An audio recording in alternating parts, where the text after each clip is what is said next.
সেদিন ছিল বসন্ত পঞ্চমী অর্থাৎ সরস্বতী পুজো। So hello guys, welcome back to my channel liveami.com।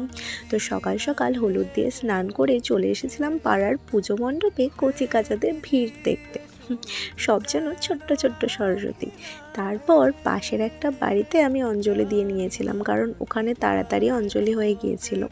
আর এরপর হলো বুনোর হাতে খড়ি। তারপর উপোস ভঙ্গ করে আমি চলে আসলাম বাড়িতে, এসে রেডি হলাম একটু বেরোবো। তারপর আমি বেরিয়ে পড়লাম শাড়ি পরে।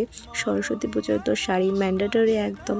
আমরা চলে আসলাম কলেজে। আমি আমার বোনদের সাথে এসেছিলাম কলেজে।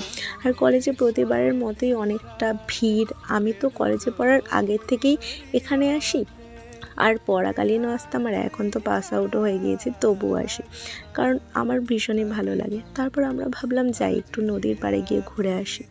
নদীর পাড়ে তখন সূর্যাস্ত হচ্ছিল, ভিউটা জাস্ট দারুণ ছিল। তারপর ভাবলাম চলো খেয়ে আসি।